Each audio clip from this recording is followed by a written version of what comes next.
There's no reason why a ninth grader can't be the state champion in Wyoming. And there's no reason why a ninth grader can't qualify to nationals.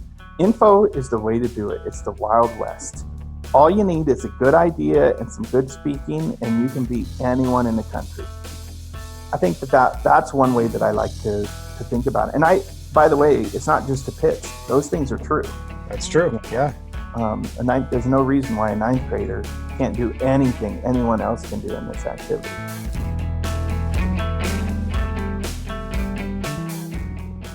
At speech and debate award ceremonies across the nation, the one-clap rule was established to expedite the process of awards, to show appreciation to students who earned a trip to the final stage, but avoid long blocks of applause for dozens of students. The one clap is both efficient and infectious.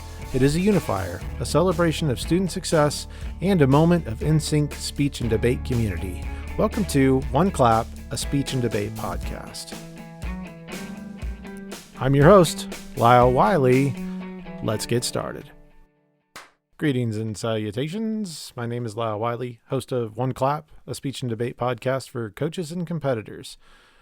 So today on the show, I have a special guest, Marcus Viney from Cheyenne East High School. The coach there for about 6 years, head coach, will be joining me today to talk about informative speaking. I'm excited for that. Marcus and I are longtime friends. In fact, I don't know if I would still be a speech and debate coach if it were not for the help that came from Marcus Viney when I was a first-year coach back in Torrington and had no idea what was going on. So I'm forever grateful to Marcus for all that he's done for me personally, and I think that you all are going to enjoy our conversation. He has a lot of really great insight into the speech and debate community in general and his philosophy on coaching. But in addition to that, we're going to specifically dive into informative speaking and methods to kind of help students get excited about informative speaking, some ways to sort of try to help them organize their thoughts with that, and what we think is kind of important in that activity for students to do well. So a lot to look forward to on our conversation today. So before I bring you our conversation, Marcus and I's conversation about informative speaking, let me tell you just a little bit about the event. So from the speechanddebate.org NSDA website, there's a little description of informative speaking that reads, students author and deliver a 10-minute speech on a topic of their choosing. Competitors create the speech to educate the audience on a particular topic. All topics must be informative in nature. The goal is to educate, not to advocate. Visual aids are permitted, but not required. The speech is delivered from memory. So informative speaking is essentially, it's a lot like original oratory. It's an original speech written by a student in which they explain something, they inform the public about something that they're interested in, that they're passionate about. It's a fun event. Speeches range usually from about 6 to 10 minutes. I think 5 to 10 minutes is acceptable. There is also the visual aid component, which Marcus and I get into a little bit.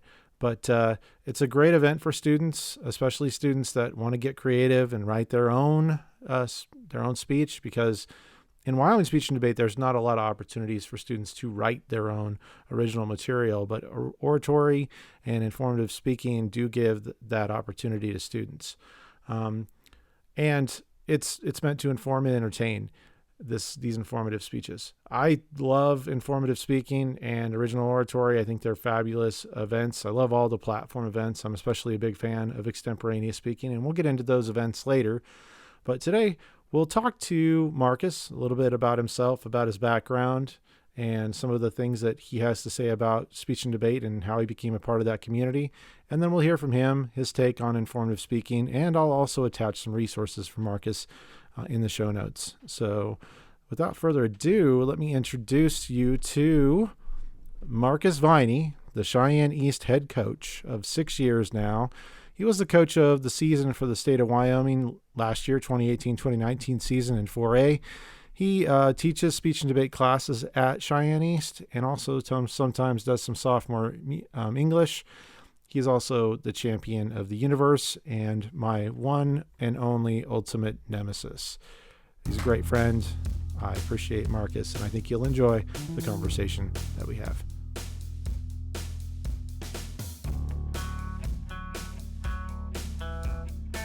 So I'm here with Marcus Viney, and he's going to talk today about his speech and debate experience, and also, especially, we'll talk about informative speaking. Hi, Marcus. Hello. I know that we're bitter enemies, Yes. nemesises, Yeah. nemesises, We're enemies. enemies. Mortal What's enemies. what's the plural of nemesis? Nemesis is. Nemesises. Yes. Okay. Yeah. Perfect. Nemesises. Yep. But I figure it's probably good to keep your enemies close. So my first formal guest on the One Clap Pod. So hey, let me ask you first. Every hero has an origin story. So what is your coaching origin story? How'd you get into this madness? Yeah. So it's a. It. I definitely didn't plan to be in speech and debate when I was young, and I wasn't in speech and debate when I was young.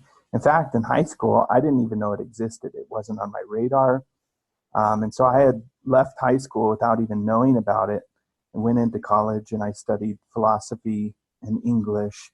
And I ended up teaching at the university level at Colorado State University. And I fell in love with teaching and I knew that's what I wanted to do. But with all my background in philosophy, I knew I wanted to teach arguments. I just have a love for arguments.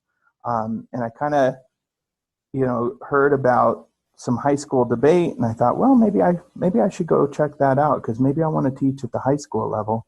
And fortunately, I connected with a guy in Fort Collins, ironically at my high school, Paul DeMarais, and he said, "Why don't you come judge for our tournament?" And so I went and judged.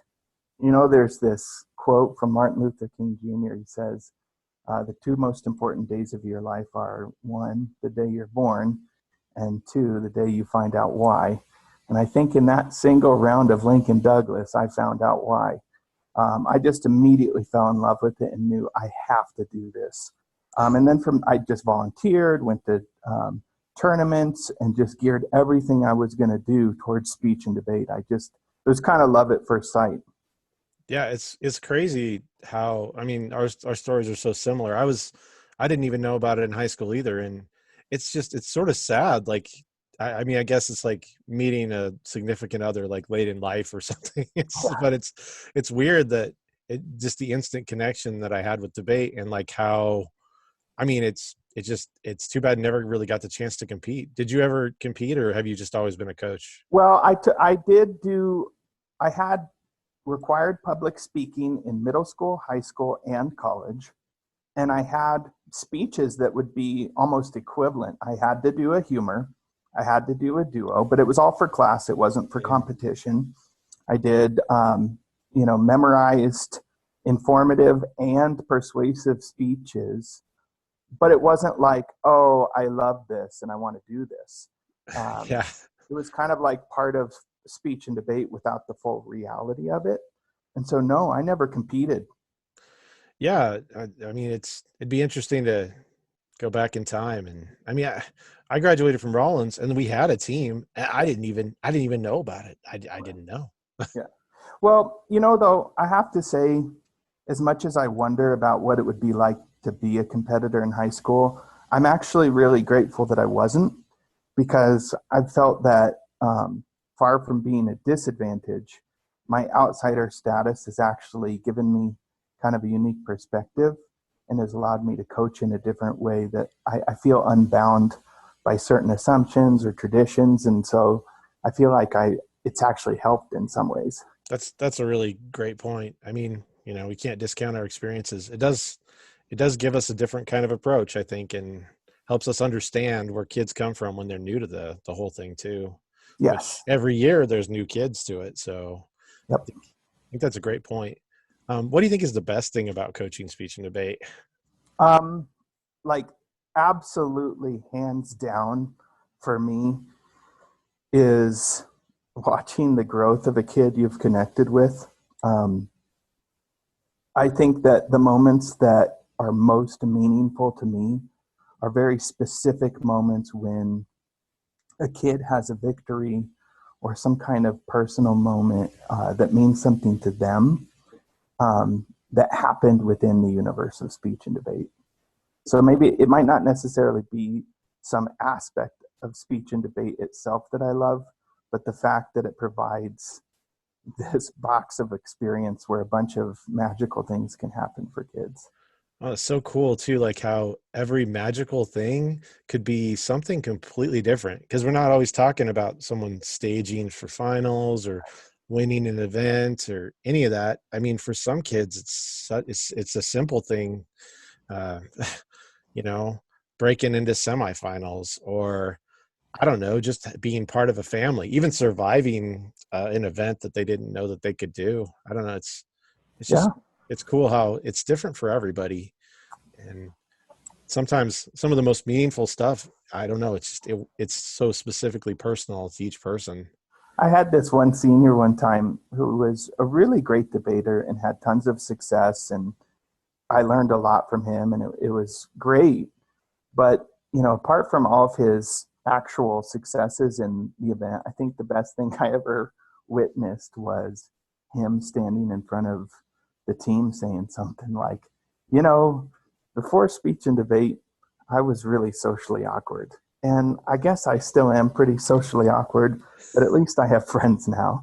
And, and you just look at that, and he's being totally authentic and genuine, and it's true. He's found a family. It's a Um, beautiful, beautiful thing. yeah, and it's given him more confidence as a person. There's nothing better than that.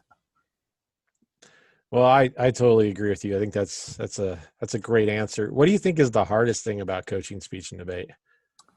I actually think it's two sides of the same coin. Like all the magic we're talking about necessarily gets rotated out with graduation. Mm. So you have this kid who's a ninth grader who's scared, and they somehow trust you, and they decide to go on the journey that you've been telling them about. And they go through it, and they, are fighting and battling and growing. And then out of nowhere, it's over. The journey's over and they're gone. And you're like, oh, okay, bye, person that I cared deeply about. And so you just have to continually, and I mean like continually, have these little symbolic funerals for kids who are just leaving, and they're going to go do their life, which is very happy and exciting. But yeah, every year it's just gone over and over. I think that's hard. I agree.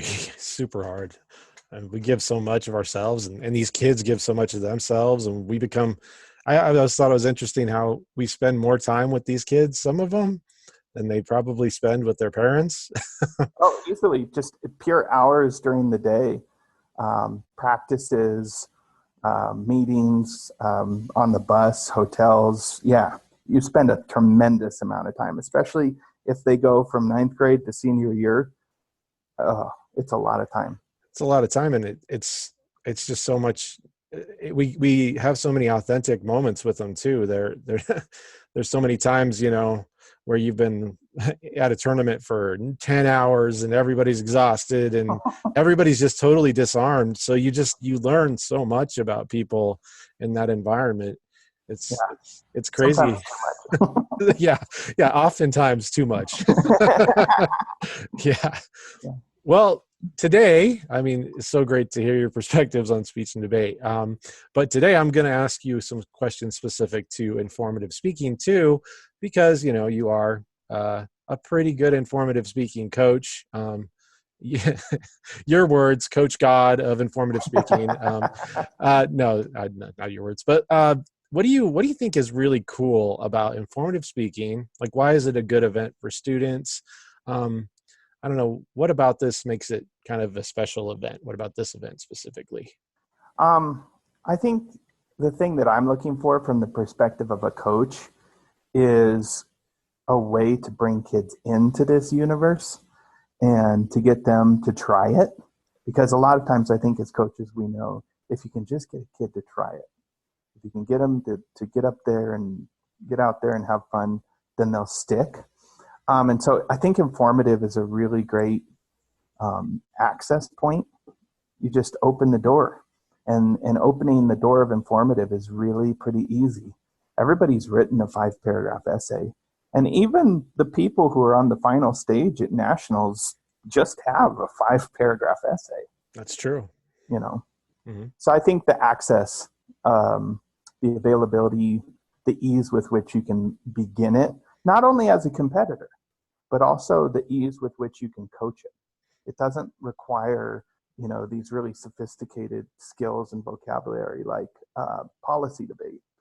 Any English teacher or non-English teacher can coach informative. I think that's a great point. Informative is still relatively new to our community, but when I started coaching oratory, was easily it was the simplest access point for me as an English teacher without any background in speech and debate. I felt really comfortable helping students produce great oratories. But yeah, I think informative might be even easier than oratory in some ways. I think it is, but it's also something that scales up in difficulty. Right. So, even a senior who's done it, let's say if they have done it for 3 years, there's always another level to achieve. So yes, it's easy to begin with, but it doesn't mean that it's just the easiest thing ever to do well. It's something that you can craft over years and kind of walk up the ladder, if you will. Yeah, that's a great point. I mean, it's a great access event. It's something that people could get into if they don't have a lot of background, but you're right. I mean, there's so many things you can do to take it to the next level and make it, a really challenging event as well. Right. What do you think makes for a really impressive, informative speech? What makes it what takes a speech like that to the next level? You know, um, I guess ever since informative is still a fairly new event in the history of speech and debate, I still consider this the Wild West, where people are trying to figure out what it is. So any kind of criteria that I provide or standards or framing for what makes a good informative speech, I think is just kind of based on my observations of ones that I have personally liked. So I'm not sure I have like a universal rules for what makes a good informative, but in my own personal mind, I tend to like informatives um, that do two things. One is tell me things that I don't know or didn't know before, and two, entertain me a little bit, because it's too easy for an informative speech to just be boring. Like you could be telling me new things that I've never heard before, but I don't care. You see what I'm saying? Oh yeah. Um, but you could also be really entertaining me, but not tell me something new. So I think there's a magical mix when you can do those two things. I think that that's the start of a good informative. So how important do you think is the visual aid? I mean, this is a big part of the discussion with informative speaking. What role does the visual aid play? Is it vital? I mean, national stage, it sure kind of seems like it, but in local tournaments, sometimes not so much. What's your take on the visual aid? I my honest thought about visual aids is that it's the fatal irony of the event. That on the one hand, informative is probably the most important event for kids after high school and after they're done competing, because probably 95% of the communication that you do later in life is informative. So on the one hand, it's really realistic and world preparing. And then on the other hand, you have this element that everybody treats as so important and puts all this time into, which is visual aids. Nobody does that in the real world. Nobody says, all right, I'm going to present. Just let me put up my stand and give you my 6 cool pop-up paper-based visual aids. And I do understand the whole rule against any form of digital visual aid is meant to create equity, because not everyone has access to digital materials all the time and that kind of thing. But the idea that somehow it's really important to be preparing kids to think about how to produce paper visual aids is kind of silly. So my gut reaction to your question is that I don't like the visual aid side of informative at all. And I say that too because I love the creativity. I'm an arts and crafts person. I love creating things. I like colors and fonts and I like thinking through that kind of thing. But if we're being totally honest, I'm not really sure what it's for or why we're doing it. Some great points. I still think there's equity issues as well with paper produced visual aids because of, the quality of the prints, the quality of the materials, the size that people can afford to get away with when they create visual aids. I mean, I still think access is a bit of an issue as well. And Oh, I, there's I no don't, doubt about that. I mean, how close are we to somebody selling visual aids for people to use in informative speeches? I would be surprised if there weren't already companies selling templates and that kind of thing. But I agree that it's not just the visual aids, it's the vehicle. Like you need a stand, you need a case. Even the cheapest ones that we've done pricing and we look all over the internet and try to figure out how to do it. When a kid decides to join informative on our team, you have to have this talk with them that basically you're looking at almost $100 just to begin. Now, you can do it for free, but judges have implicit bias against, lesser materials. So you can go collect stuff and make your own stand, but it's going to not look good against somebody who spent $200 on their materials. Well, and if you pay attention to the national stage, I mean, a lot of the visual aids coming from those students they're spending more money than that. Yes. Well, and they have professional help. No absolutely. doubt. Oh yeah, that's true. So okay, that's probably. I mean, we could talk about the visual aid a lot. I've got a lot of strong feelings about it, but it is what it is. It's one of the things that's part of the event, and it's something to consider. So you presented at a coaching conference. I was actually in Thermopolis. I believe that was in Thermopolis 2 years ago, right, where you presented an informative. And you presented some really good ideas for ways that coaches could have entry points into this event. And I was going to see if you just chat a little bit about how you try to set up students for success in informative speaking, some of the strategies you use, and some of the materials too that you're sharing with people.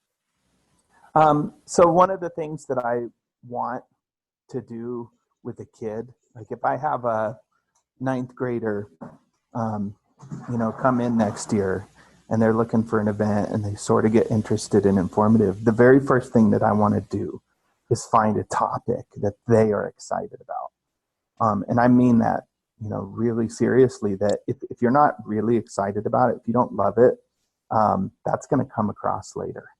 That if you kind of like it and you work on it for a year, inevitably that's going to show through. So, a lot of informative is not just selling the idea, it's selling the love for the idea and that there's something important that maybe people haven't considered about this idea before. So, maybe somebody's informative is on light bulbs and immediately a large portion of the public would be like, oh God, I know about light bulbs, right?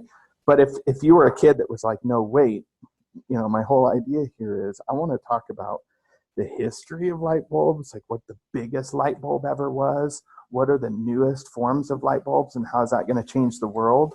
And you are expressing that with love and passion, then you're going to get an adult to listen to you for 10 minutes. So my very first, piece of advice or anything before any kind of talk about visual aids or organization or anything, you got to have a topic that you love.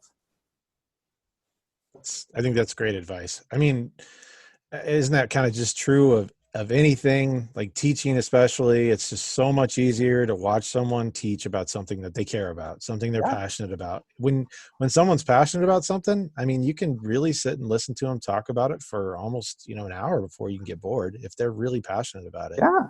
Well, it's my favorite definition. It's from Mr. Rogers. He says that good teaching is just loving something in front of other people. And I always thought that really stuck with me, not just in informative, but in teaching. I think the same thing has to be true when I'm selling informative to a kid. Like, informative is awesome. You don't even know how great informative is going to, you are going to love it. We're going to make visual aids, and you're going to have all kinds of exciting stuff that people have never heard about. You have to practice what you preach. You can't go, you should write an informative. that you're really passionate about, but there's also other events you can do. No, informative's the most important event you can do. It's awesome. Let's do this. I love that. I mean, I think that's probably true of whatever event that you're pitching. Yes. And also a good part of the reason why you're such a good recruiter for your program too is just the enthusiasm, excitement about how this is the greatest thing that's ever going to happen for you. It's going to change your life. But so It's after you, it is true. true. It is. You're right. There are never situations where that's not true, really. So like after you get kids attached to something that they're passionate about, like kind of where do you go from there? So I don't have a perfectly logical step-by-step, but Oh, let's just end this now. No, I'm just kidding. I have to feel what kind of kid you got, like what their level is. But very often, like if I'm thinking of a ninth grader who came in and decided, you know what, I don't know, I kind of liked the Titanic. I liked the whole thing. I kind of want to do an informative on the Titanic. And you go, okay, if you're really excited about it, here's the next step. The next step is a rough outline of what would be involved. And the reason why you want an outline, like what are the elements that make up a speech, is because it's going to help guide some of your research. Oh, okay. Well, if you know that you probably want a little bit of background information, then that's going to guide you on what kind of research you're going to do. Or if you know, for example, that I want to include something about theories about why the Titanic went down, then that's going to guide what kind of articles you look for. And as a requirement on our team, we call it the Pinot test, named after Alan Pinot. He always asks, so what? Who cares? Why should I listen to a speech about the Titanic? Well, I say, guess what? That's on the outline. And if you're going to do a speech on the Titanic and spend a bunch of time researching, you have to come back. You have to come back with an answer to the question, why should an adult listen to something about the Titanic for 10 minutes? And if you can pass the Pinot test, that's actually a pretty good way of figuring out whether this is going to be a decent speech or not. I love the idea of the Pinot test, just like who cares, so what? When you're thinking about almost any event, debate, contentions that you create, informative, oratory, all of your pieces that are interpretive as well. I think that's a great test for thinking about, events, but especially informative. But it's kind of the core test for any speech, because it's why speech and debate matters. Why are we even doing this? Can the activity itself justify itself?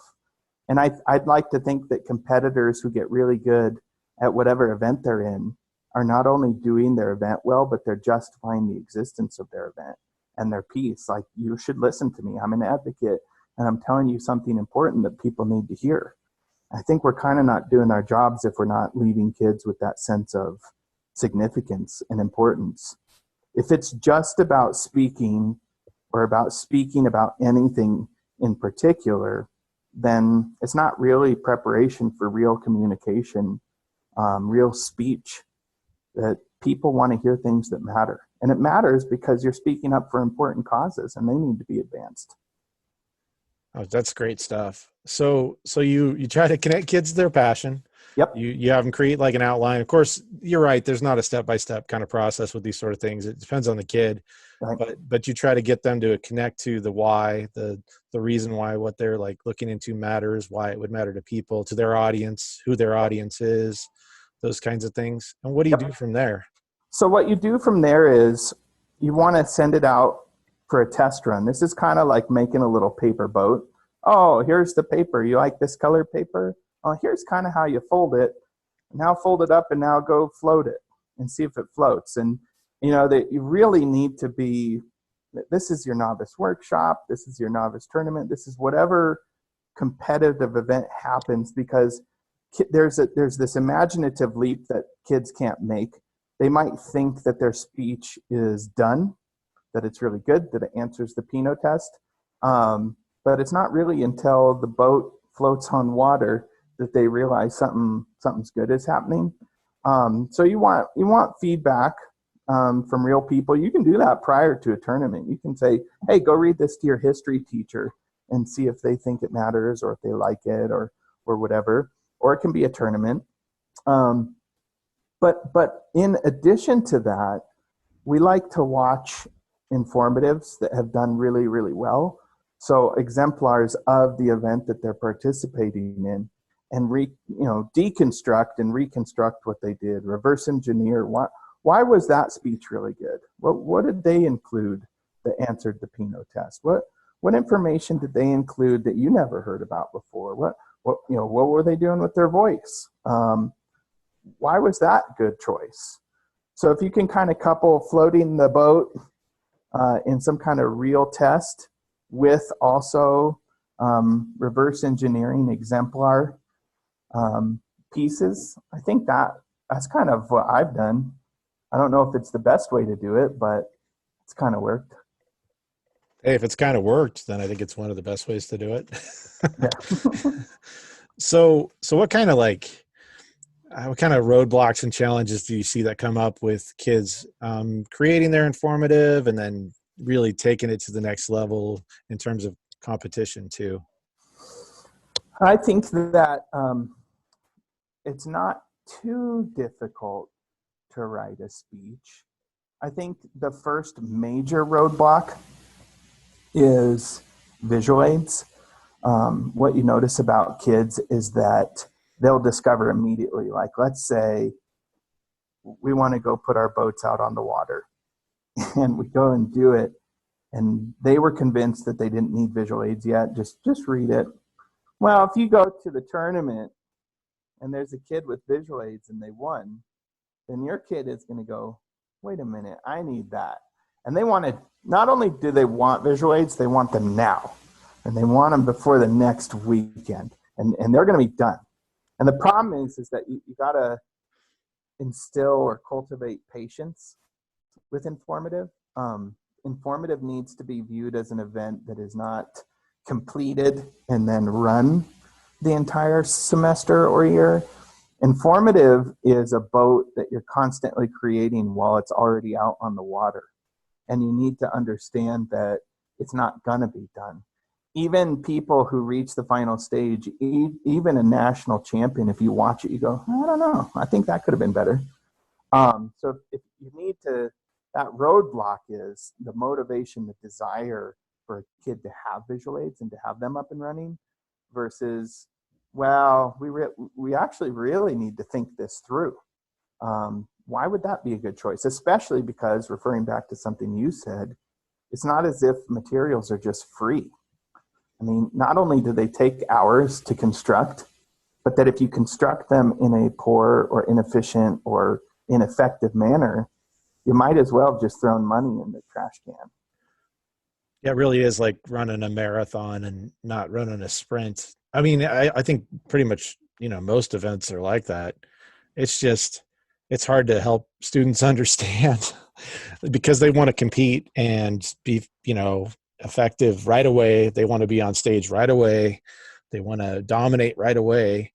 But I think that there is a lot of credence to getting that speech in a place where it's fairly tight, like they feel comfortable about it before they really consider their visual aid.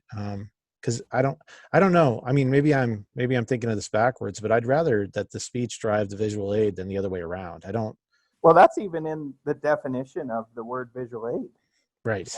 It's supposed to visually aid what you're saying, not drive what you're saying, exactly like what you're saying. Which, I mean, I think you've probably judged enough rounds where you've seen plenty of speeches where that is exactly opposite the case. The visual aid is what's driving the speech. It's what they've used to try to create their speech, not the other way around, which is. Well, and what's excellent about that, it seems unfortunate, but from a coaching standpoint, it's a beautiful teachable moment to talk about rhetoric, that what you are is you're a speaker in a context with an audience, you have a purpose. And the question is, have you made choices in the most effective manner to achieve the purpose you set out to achieve with the audience that you find yourself in front of? And so if you have these visual aids that are too small, or there's too much text, or they keep falling over, or whatever it is, the opportunity that grants you to go, okay, what is working? What isn't working? What do you notice on ballots? Why do you think that is? And what do you think is something that you could change? And so ironically, like the freedom to make a bunch of mistakes in info is actually one of the reasons why it's such an amazing vehicle for teaching simple communication and rhetoric. It just opens opportunity after opportunity to ask a good coaching question like, how could you do that differently to make that a more effective choice? Great points. So I think that you've got a couple of tools that you've used with informative speaking that you are willing to share. Would you talk about those tools? I remember using the modeling tool with you at the coaches conference, and I thought that was really, really cool. Yeah, so one thing you can do, and obviously this is an access issue, but if you have the resource package with the National Speech and Debate Association, I am not advocating for them or trying to sell it because there is a lot of material online. I'm just saying that if you happen to have access to it, and I believe they actually did grant free access to everyone until the end of COVID. I'm pretty sure. I think I just saw an email about that. So yeah. It might be a really good time to take advantage of that. But, essentially what you have are videos of the finalists for the past however long info's been around, I think 2016 or whatever. Mm-hmm. You can watch all of them. And these are the 6 students of each year who not only got through their district tournament and went to the national tournament, but got carried through to the end for one reason or another. For whatever reason, what they're doing, a bunch of people agreed they were important enough to carry forward. And so for that reason, they're a really great example to observe and pull apart. So one particular informative that I love to teach is actually from the very first year that informative was at nationals. I think she took second place, and her speech is called Up, Up, and Away. And it's about helium. And it's just this really perfect, wonderful example of an informative that has a topic that you might go, yeah, I know about helium.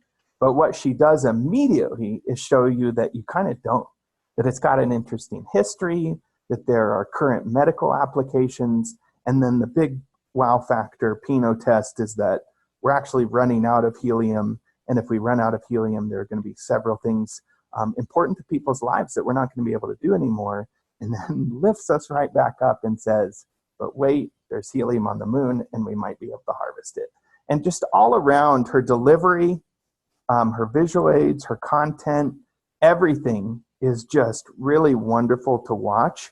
And you can watch the same informative multiple times with kids and say, okay, I want you to only look at her visual aids this time. What are some things that she's doing well? What are maybe some things that actually she could do better? How could you apply what she did to yours, right? Or next time, let's rewatch it. Forget about the visual aids. Act like they're not even there. Focus entirely on her voice. What is she doing with her voice or her face? She actually is a really, really wonderful example of a speaker who uses her face more than normal. She's almost like an interpreter. We talk about how the skills of interp, the 3 tools you have are your voice, your body, and your face. Well, guess what? You have the same tools in informative. And when you study somebody who's really great at that, maybe you can pick up on that too. Absolutely. All those skills are really recursive. I mean, those skills help with informative, oratory, all platform events, and debates as well. I mean, yes. So that's a really great point. And I guess what I'm saying is not anything secret or magical. It's like, sure, watch somebody who's good at it and see if you can do it too. Yeah, I mean, as teachers, we all know that models are a great way to teach. Yes. But I think sometimes And I do get hesitant about showing students that are really new sometimes these like fabulous speakers, because I think it sort of like, makes them worry that they can never reach that level, or that I can't do this kind of Yes. mentality. But I think that by focusing on specific parts of speeches, that you can alleviate some of those worries. That's a very good point that you raised, that you have to be really careful not to scare kids away, because Yes. you're already asking them to get up and speak in front of people, which, if you're being honest, is a really terrifying thing for most high school students. So you're already asking them to do something really big. And then to say, oh, by the way, here's the national finalists, do what they do. You have to be really careful about that.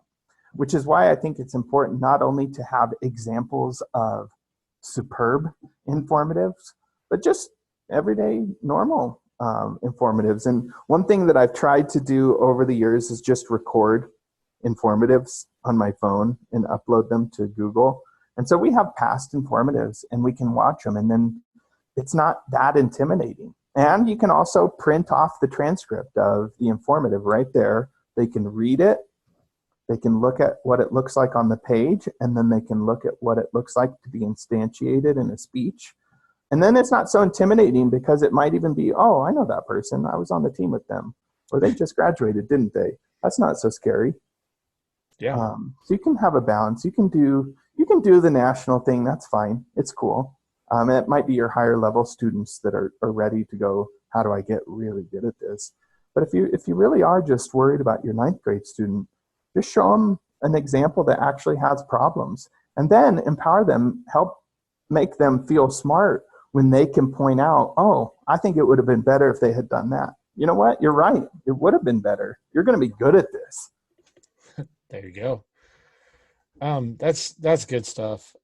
Is there anything else that you'd like to add about informative speaking? I feel like we've covered a lot of different parts of this.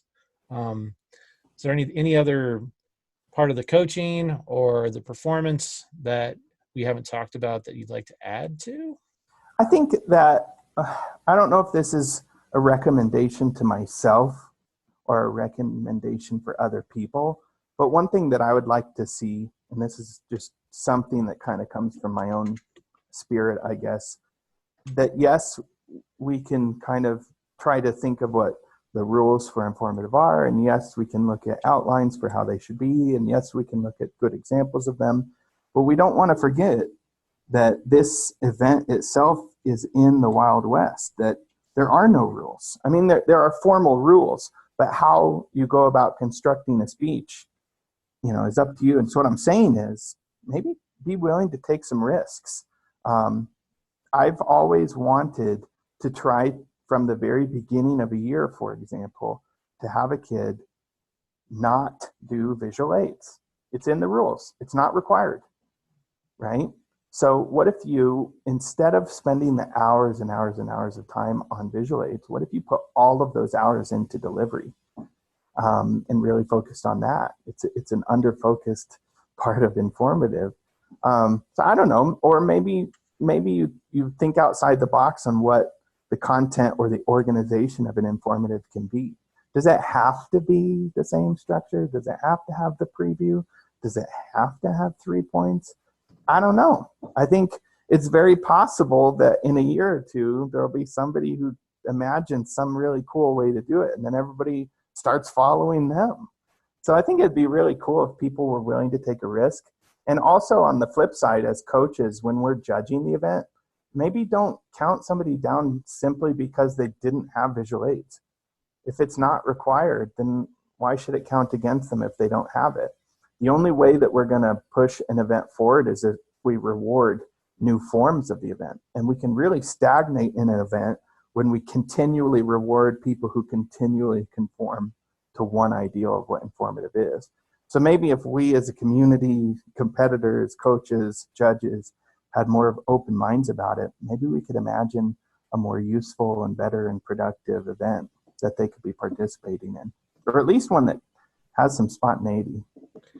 Yeah, I mean, you're not wrong. There's so much room for creativity.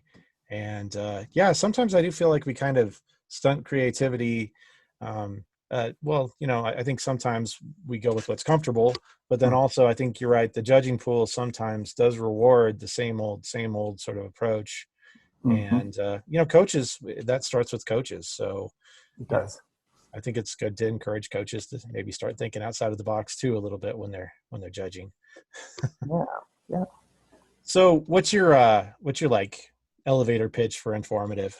Just like your 30-second elevator pitch. You got a kid, you got them cornered, not in a creepy way.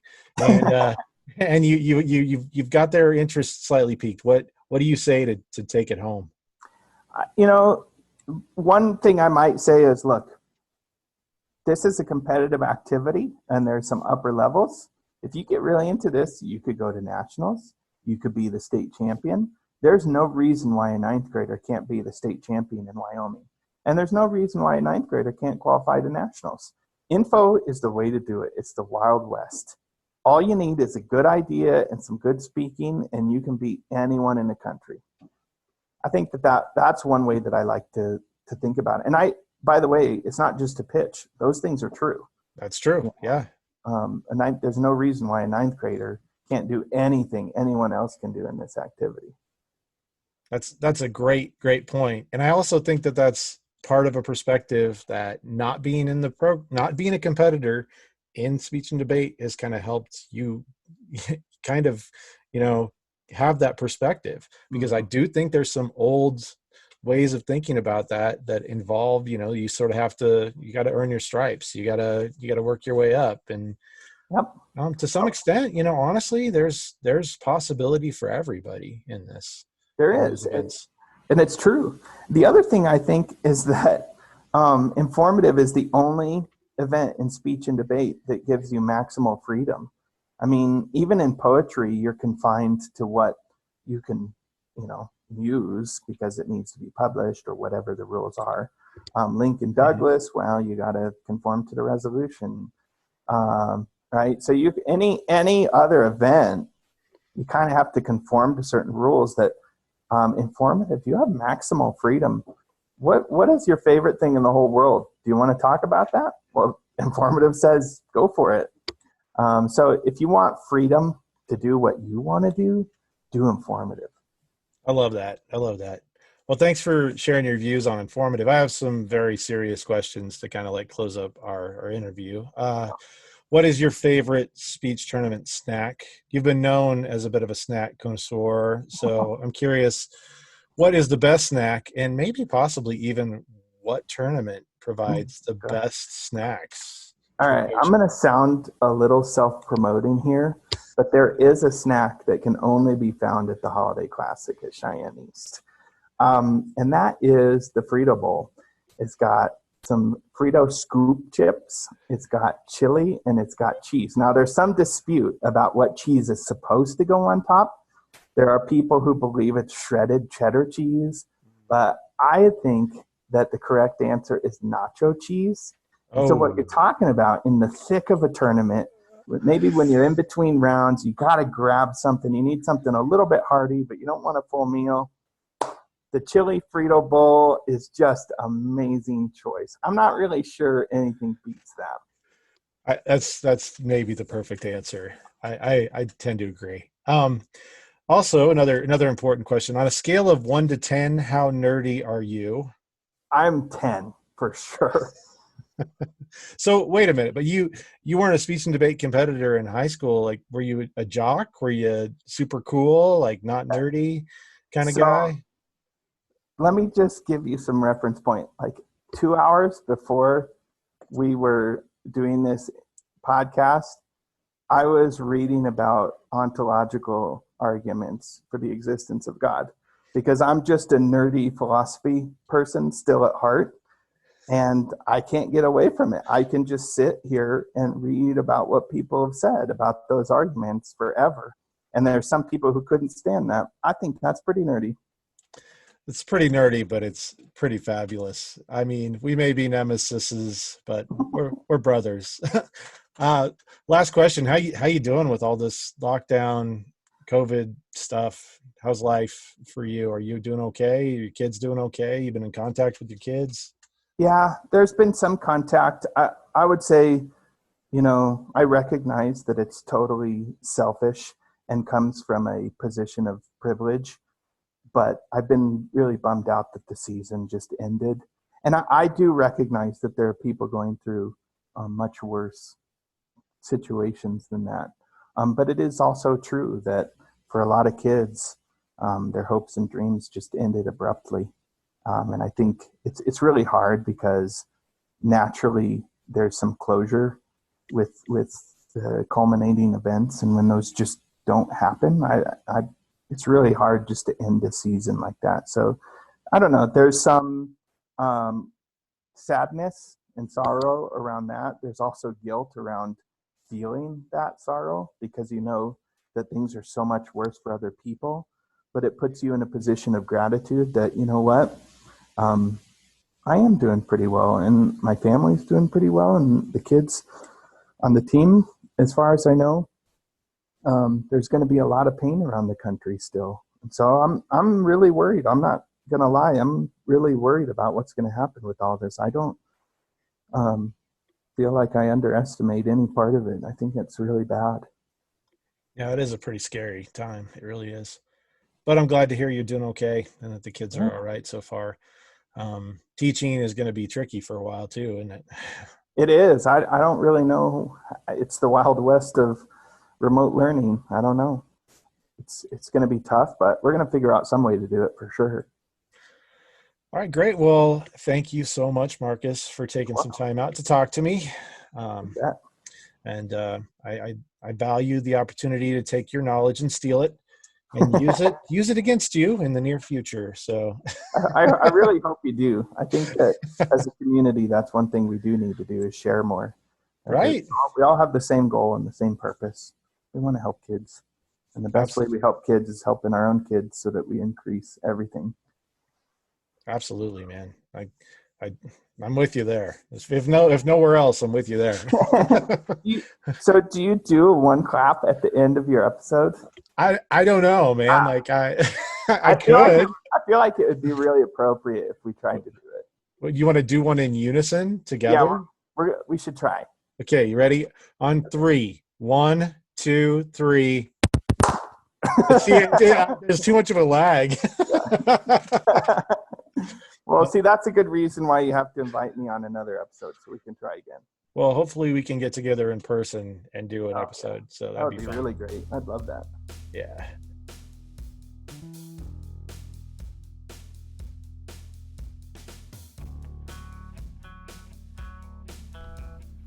So thank you again to Marcus Viney, the head coach of Cheyenne East High School's speech and debate team, and a really smart coach, a really caring guy in general, and again, someone I'm very appreciative to personally for all that he's done for me as a coach and as a friend.